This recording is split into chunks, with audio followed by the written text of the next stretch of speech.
kami akan menyampaikan progres ya pengungkapan atau penegakan hukum terkait dengan longsor galian C yang ada di Gunung Kuda, Desa Cipanas, Kecamatan Duku Puntang, Kabupaten Cirebon ya.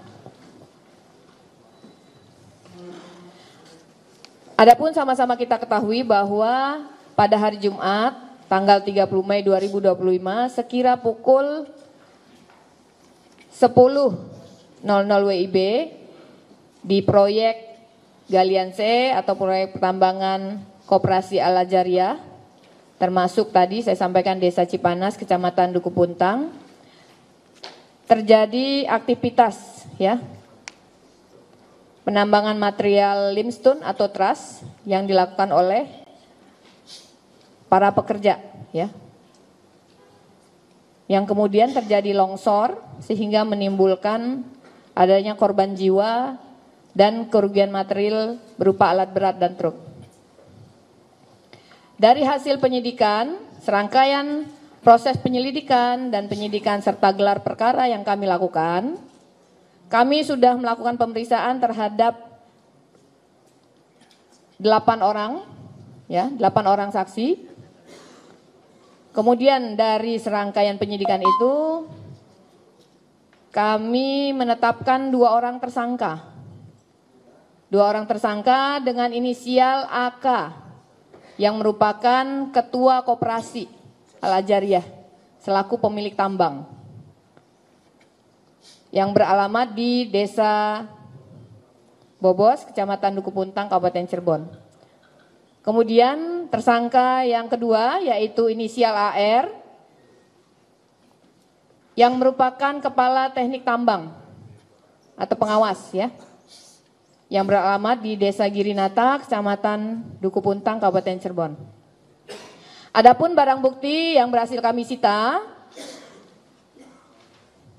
ya, yaitu 1 kendaraan Isuzu dump truck Nopol S9044HG, kemudian 1 unit kendaraan Mitsubishi dump truck warna hitam Nopol S9665HD, kemudian 1 unit kendaraan Hino dump truck warna hijau kombinasi Nopol S9858HD, kemudian 1 ekskavator Dawson PC200 warna oranye, kemudian 3 ekskavator PC200 warna kuning, 1 bendel surat keputusan Kepala Dinas Penanaman Modal dan Pelayanan Terpadu 1 Pintu Pemerintah Daerah Provinsi Jawa Barat.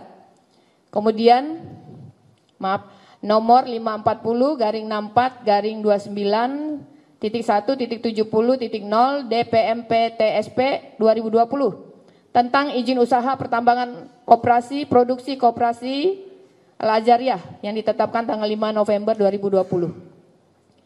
Kemudian 2 lembar surat larangan pelaksanaan kegiatan usaha pertambangan tanpa persetujuan RKAB. Nomor 3 garing ES.05.02 garing CD garing .7 Romawi dari kantor cabang dinas SDM wilayah 7 Cirebon tertanggal 6 Januari 2025. Kemudian 2 lembar surat peringatan dari kantor cabang dinas SDM 7 Cirebon nomor 228 garing ES.05.02 garing CD.7 Romawi tanggal 19 Maret 2025. Kemudian 1 lembar surat persetujuan pejabat sementara Kepala Teknik Tambang dari Direktorat Jenderal Mineral dan Batu Bara tertanggal 20 November 2021.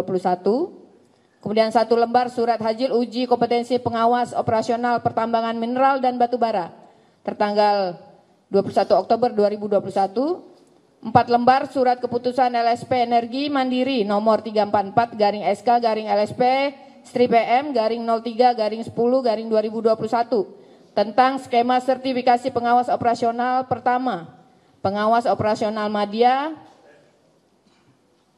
dan pengawas operasional utama di TUK sewaktu PT Solusi Inspirasi Mandiri dari Lembaga Sertifikasi Profesi Energi Mandiri tanggal 18 Oktober 2021.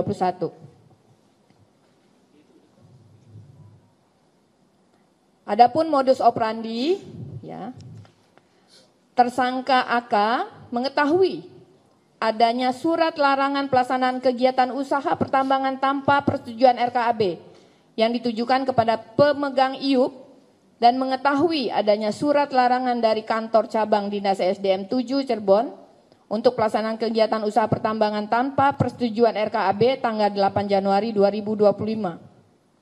Kemudian muncul kembali surat peringatan yang ditujukan kepada pemegang IUP Ketua Koperasi Al-Ajariyah pada tanggal 19 Maret 2025 berupa peringatan kepada pemegang IUP untuk menghentikan kegiatan usaha pertambangan tahap operasi produksi sampai dengan batas waktu yang tidak ditentukan. Tetapi yang bersangkutan tidak mengindahkannya, ya. Kemudian tersangka AR mengetahui adanya surat larangan pelaksanaan kegiatan usaha pertambangan tanpa persetujuan RKAB yang ditujukan kepada pemegang IUP dan mengetahui surat peringatan dari kantor cabang Dinas SDM 7 Cirebon untuk menghentikan kegiatan usaha pertambangan secara khusus pada lokasi TKP. Kemudian tersangka AK tetap melaksanakan kegiatan pertambangan dan memerintahkan tersangka AR untuk menjalankan operasional kegiatan pertambangan. Tersangka AR sesuai dengan arahan tersangka AK tetap melaksanakan kegiatan operasional pertambangan dengan tidak mengindahkan keselamatan dan kesehatan kerja atau K3. Akibat dari pelaksanaan kegiatan pertambangan tersebut menyebabkan terjadinya longsor sehingga menimbulkan korban jiwa, ya. Yang sampai saat ini sudah ditemukan 19 orang.